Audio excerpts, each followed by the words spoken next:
धीर धेनं श्रवणपटे अतिवरा महावाक्य जनार्दन सच्चिदानंद त्वं शरणं व्रजेश यादवेन्द्रं दयादाता पुंडरीक्षा क्षीरसागर शयनं कमलनयनं नमस्तुते नमामि श्रीहरि। धैर्य से जिसको धारण किया जाता है, कर्णपटुओं से जिनका पान किया जाता है, ऐसे सच्चिदानंद भगवान श्री यादवेंद्र सरकार को मैं नित्य ही चिंतन करता हूँ, नमन करता हूँ। जिनको नमन करने से मंगलादि मंगल तो हो ही जाते हैं, साथ ही में बहुत बड़ा बल मिलता है मनुष्य। वाणी ब्रह्माणी करो, वाणी पर नितवास, राम कथा वर्णन करूं पूर्ण कर्मा। ओम भूभुवा स्वाहा। शक्ति शारदा जगदम्बिका भगवती भवानी हंसारूढ़नी सकल सिद्धिम सर्वशक्तिदायकम वरदायकम जिह्वा निवासो रोम रोम प्रकाशो वरदायिनी मा मा मा मा मा। विंध्येश्वरी बाघेश्वरी अष्टभुजो त्रिपुंड तिलकम घगम घगम नीलकंठे पशुपति हर हर महादेवाय नमः शिवाय। सर्व अमंगल नाशादि रूपम उमा गौरी च विष्णु सदा प्रिया च वामभागम। नमो नमो गौरी उमा सर्व अमंगल नास्ति। समस्त अमंगलों को नाश करने के लिए आत्मा में शुद्ध बुद्धि का प्रकाश होना आवश्यक है। श्रद्धा ईश्वर के चरणों के प्रति होनी चाहिए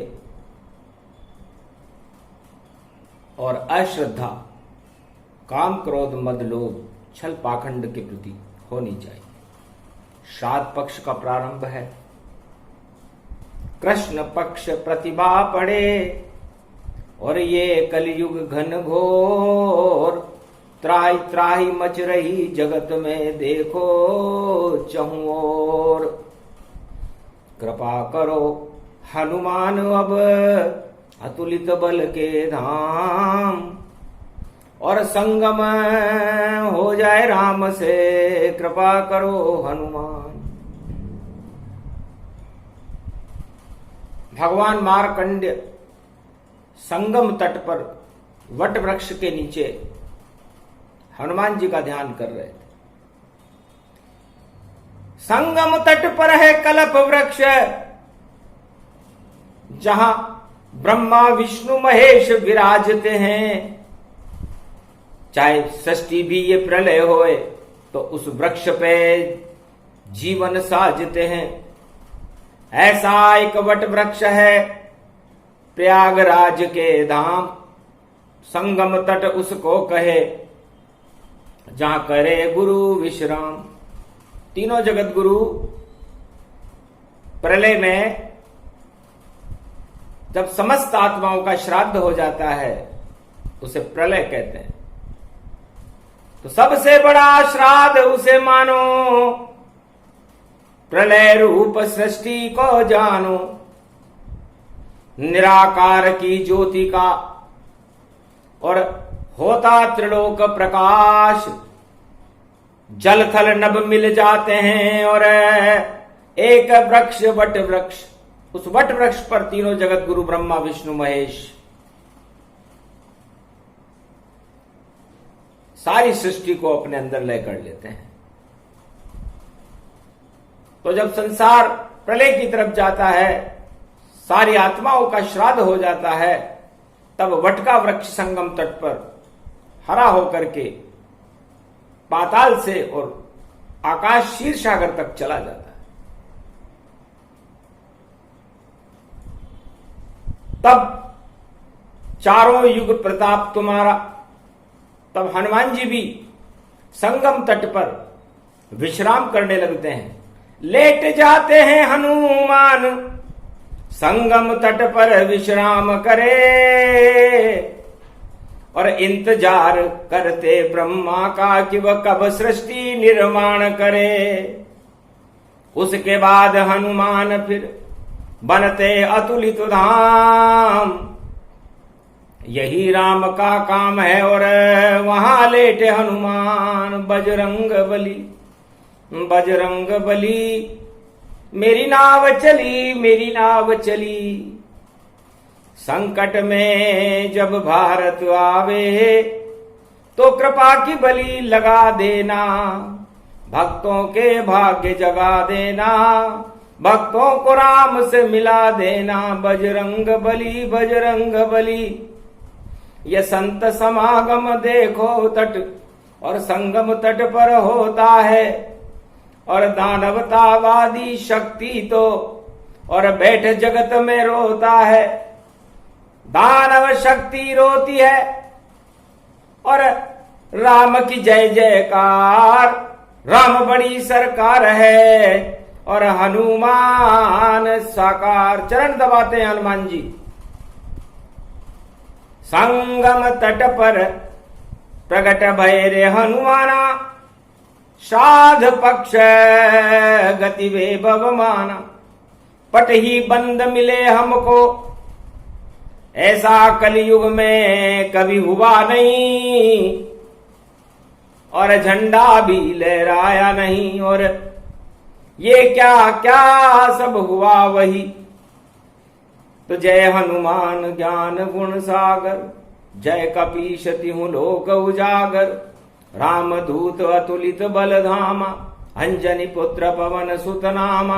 महावीर विक्रम बजरंगी, कुमत निवार सुमत के संगी। हे हनुमान जी महाराज, मार्कंडे भगवान कहते हैं कि आप कुमति का कलयुग से निवारण कर दो और सुमति का प्रागट्य कर दो। और आज पहले श्राद्ध पक्ष में ही रुका संत समाग, और देखो जग में लग रही और काम वासना आग। तो संत समागम हरि भजन जग में दुर्लभ दोय, सुतदारा और लक्ष्मी तो पापी के भी होय।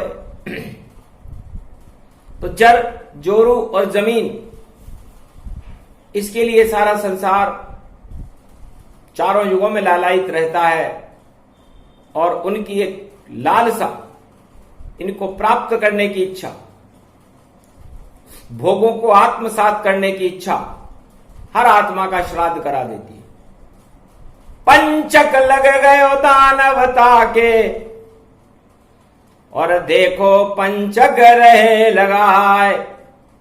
पंचक में ये श्राद्ध शुरू हो तो देखो मानवता घबराए। सारे संत चुप बैठ गए हैं, अजब गजब घटना घट जाए। लेटे हुए हैं हनुमान और मंदिर बंद वहां दिखाए। मारकंड्य भी ध्यान कर रहे, शिव शक्ति को रहे मनाए। श्राद्ध पक्ष पंचक में पड़ गयो, किसके पंचक लग गयो ताय। ये पंचक किसके लगेगा?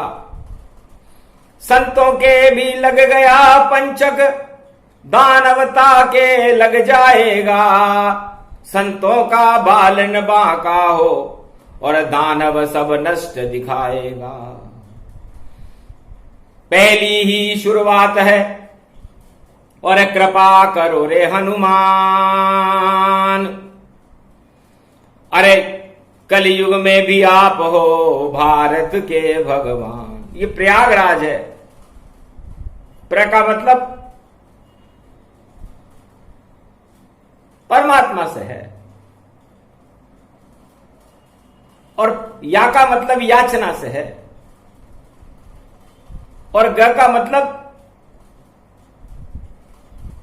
गुरु, गौरव और गणेश, ये शुद्ध बुद्धि को देते हैं। तो याचना करते हैं हनुमान हम आपसे, राम प्रयागराज में प्रगटा दो, और काशी विश्वनाथ को जल्दी, और देखो प्रयाग में बुलवा दो।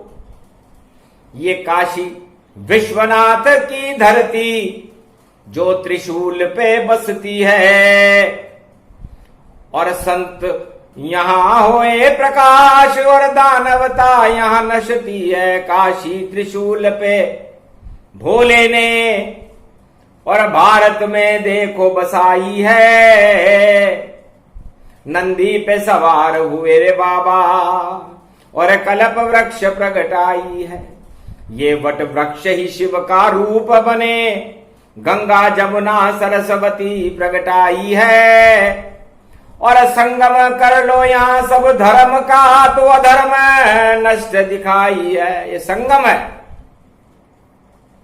और श्राद्ध पक्ष का पहला दिन है, पंचक में शुरू हो रहा है श्राद्ध। और मृत्यु साकार जगत में पावे, और देखो श्राद्ध संत का हो जावे। श्रद्धांजलि देती वाणी भी, ये क्या से क्या हो जाता है। होनी तो होकर रहती है, उसे कोई रोक नहीं पाता है। होनी तो हो गई वहां, और अनहोनी नहीं हो। जैसे हरि की इच्छा है वैसा ही सब हो। होनी पर तो किसी का बस नहीं चलता। मार्कंड्य कहते हैं कि मृत्यु तो मेरी भी लिखी हुई थी।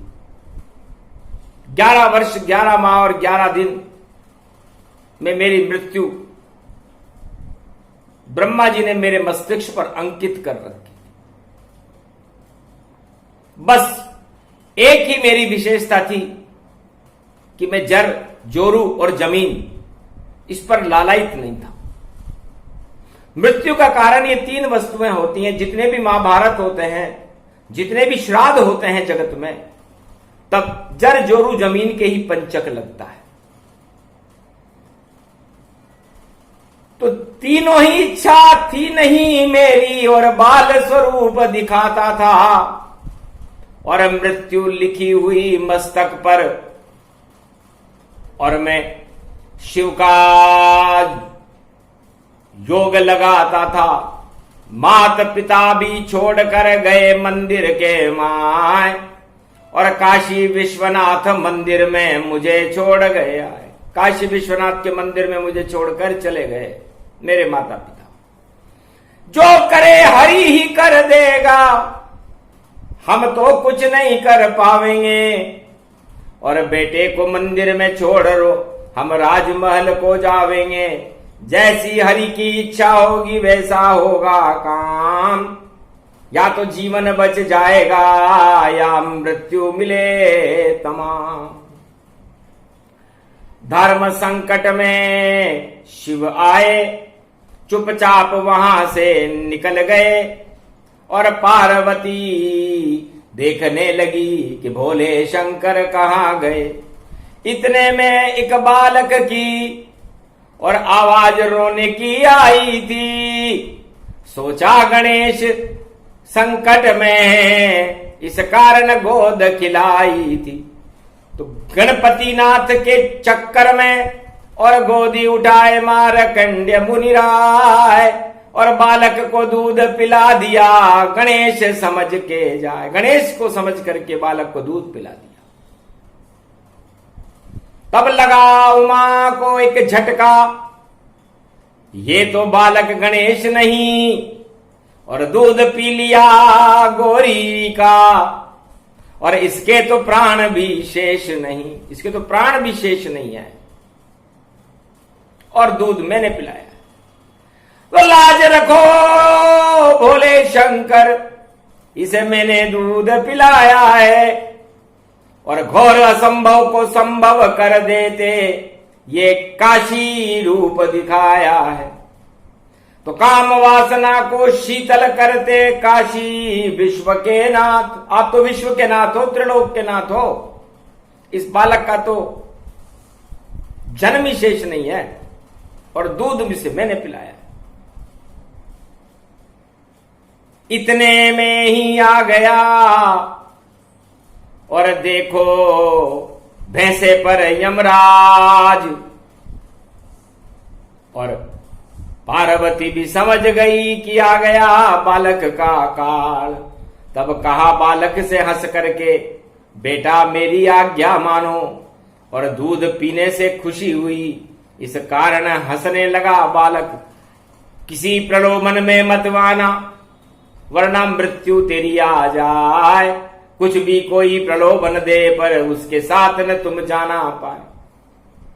एक ही सूत्र सिखाया था कि बेटा किसी प्रलोभन में मत आना। जर, जोरू और जमीन, ये तीन प्रलोभन संतों के सामने होते हैं।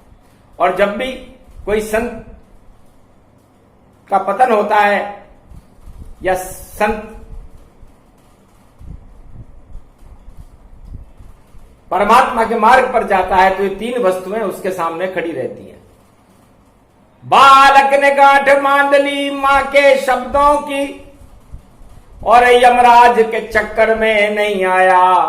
और एक झुंझुना लेकर के और बालक को वहां लुभाया।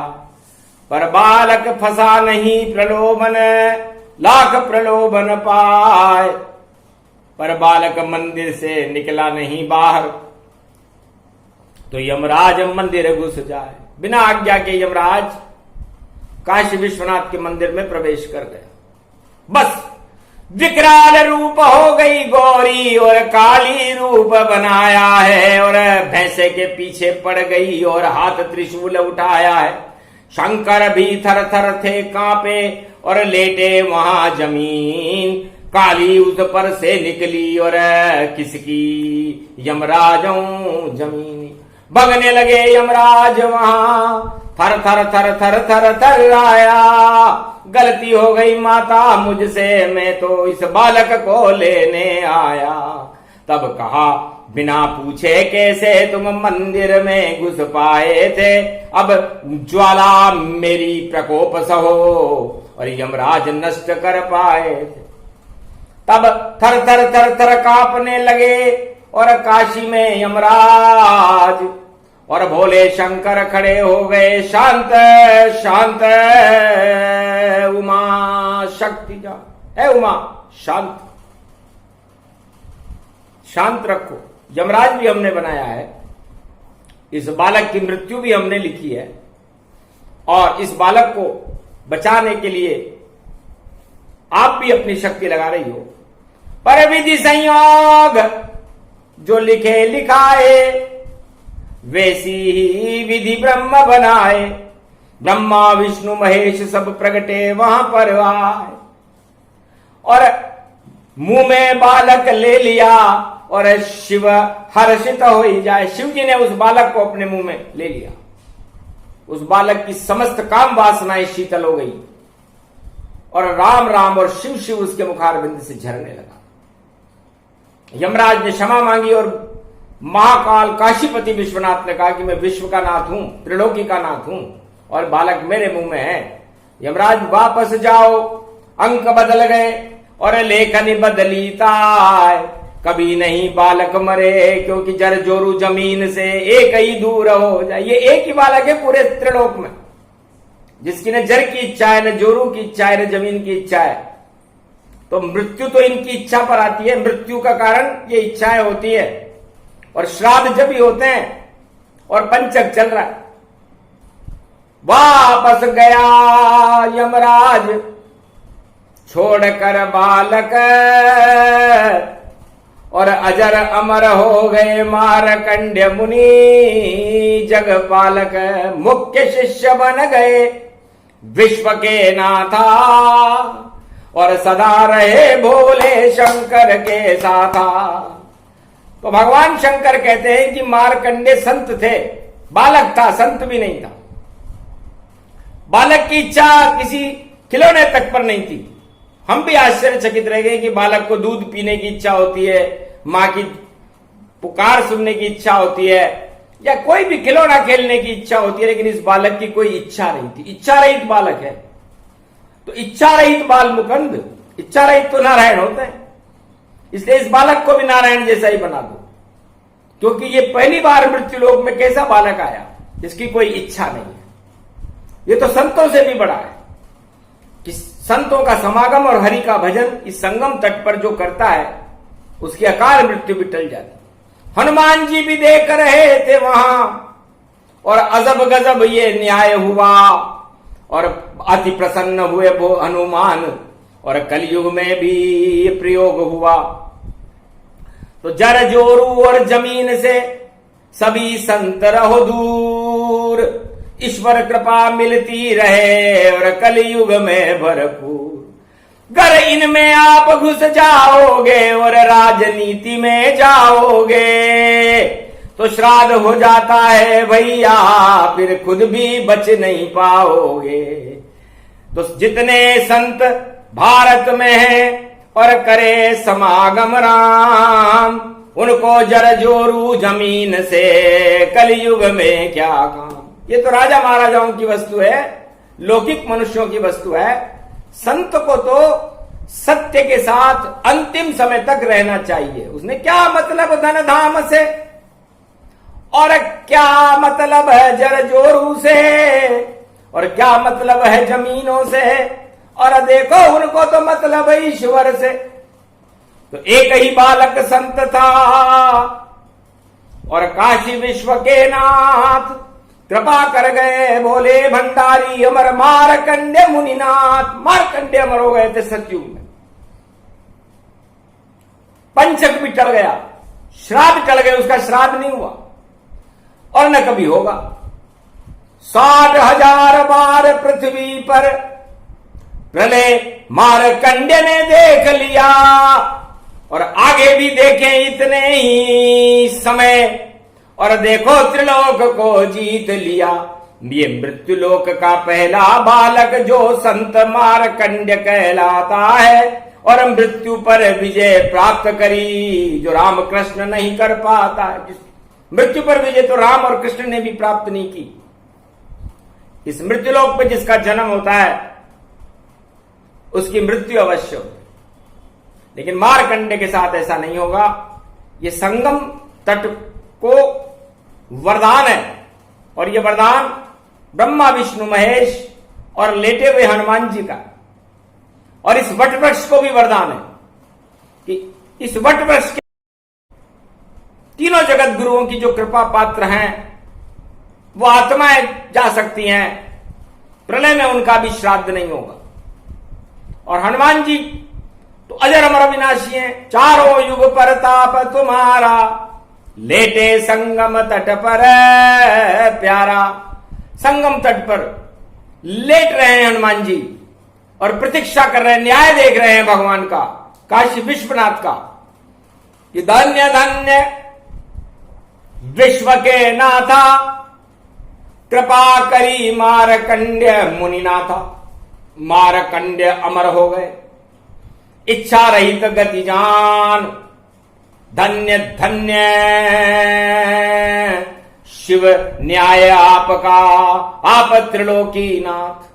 आप तो त्रिलोकी नाथ हैं, आद्य गुरु हैं, जगत गुरु हैं। और मैं हनुमान आपका ही एकादशवां रुद्र हूं, मैं गुरु नहीं हूं, मैं तो शिष्य हूं, रामचरण का दास हूं और रामचरण अनुराग।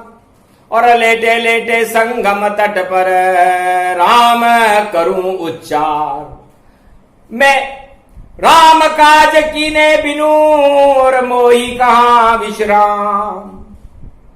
लेकिन संगम तट पर करता हूं मैं चारों युग विश्राम, राम काज कीने बिनु मोही कहां विश्राम। हनुमान जी कहते हैं कि राम काज करे बिना मुझे विश्राम नहीं होता। लेकिन संगम तट पर भारत में एक ऐसी जगह है, काशी विश्वनाथ की नगरी प्रयागराज, जहां पर मैं लेटा हूं और राम राम उच्चारण कर तू, जब तक राम न आवे। जिस दिन प्रगटे राम भारत में हनुमान उठ जावे। तो आज तो मंदिर बंद है मेरा और बाहर से दर्शन कर लेना। भक्तों राम नाम कभी नहीं छोड़ना, चाहे जीवन मृत्यु कर लेना। राम की शक्ति बड़ी जगत में और संत समागम मेला है। और बाकी भोग सब यहाँ जर जोरू जमीन, ये तो देखो सब जग का खेला है। सारा जगत इसमें खेल रहा है, ये खिलौने हैं जर जोरू और जमीन। और त्रिलोक और पूरे भारत और पूरे विश्व के सभी राष्ट्राध्यक्ष और प्रजा और राजा इन खिलौनों से खेलते रहते हैं और यही उनकी मृत्यु का कारण है। श्राद्ध पक्ष के पंचक लग गया, संतों के लगता नहीं पंचक। वह तो प्रकाश कर आते हैं, जो जर जोरू जमीन से दूर रहें वह ईश्वर से मिल जाते हैं। संगम उनका होता है यहीं और संगम राम और शिव ही कराते हैं। और हनुमान की कृपा होए तो ईश्वर कलयुग में भी मिल जाते हैं। जा पर कृपा राम की होई, ता पर कृपा करे सब कोई। जिस पर राम की कृपा हो जाती है उस पर पूरे त्रिलोक की शक्तियों की कृपा हो जाती है। तो है संसार वासियों, दुर्लभ गति पहला ही श्राद्ध है अजब गजब और धूमधाम भारत में मची। और देखो संत समागम में खलबली यहां पर ऐसे मची। तो जर जोरू जमीन से सारे संत रहना सब दूर, शक्ति तुम्हें मिल जाएगी और कलयुग में भरपूर। तो कलयुग में उन संतों को भरपूर शक्ति मिलेगी जो जर जोरू जमीन और सत्ता से दूर रहे, क्योंकि परम सत्ता है राम जी, उनके रहो तुम पास। बाकी और सत्ताओं के जाओगे निकट तो सदा ही रहो निराश। इसलिए संत को सत्ता के साथ नहीं परम सत्ता के साथ रहना चाहिए। और परम सत्ता कौन है? परम सत्ता है ब्रह्मा विष्णु महेश तीनों जगत गुरु। मार्कंडे भगवान इस वट वृक्ष में संगम तट पर। और संगम किनसे होना चाहिए? धर्म और भक्ति से संगम होना चाहिए। आत्मा का संगम परमात्मा से होना चाहिए। तो ये वही पावन धरती है। हनुमान जी भी यहां पर लेटे लेटे भगवान राम से संगम करते रहते। राम का ध्यान करे बजरंग, कलयुग में बड़ी शक्ति पाई। और लेट गए ये प्रयागराज में आफत प्रयागराज आई। अरे उठा भवंडर कलयुग में पंचक में श्राद्ध प्रगटाया है। वाणी भी देती श्रद्धांजलि संत को।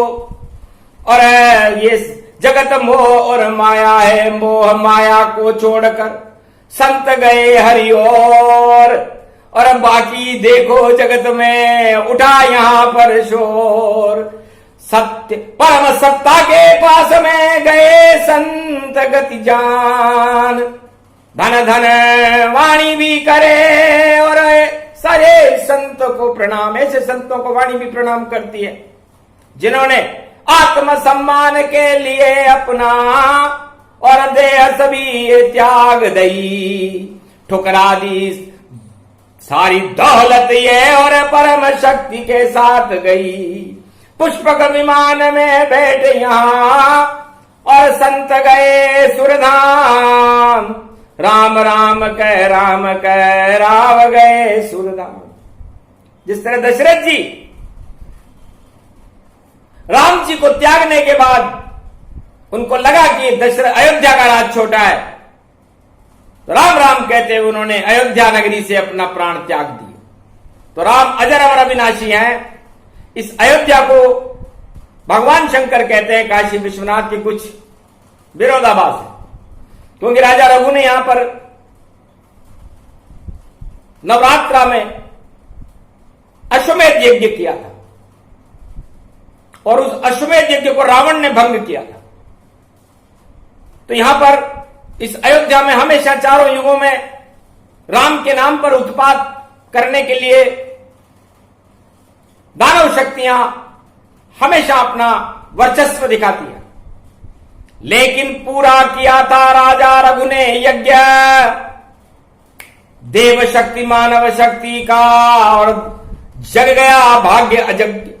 उस यज्ञ से भारत की भूमि का, भारत के भक्तों का और भारत का भाग्य जगा, और 10वीं पीढ़ी में दशरथ का रामावतार हुआ था।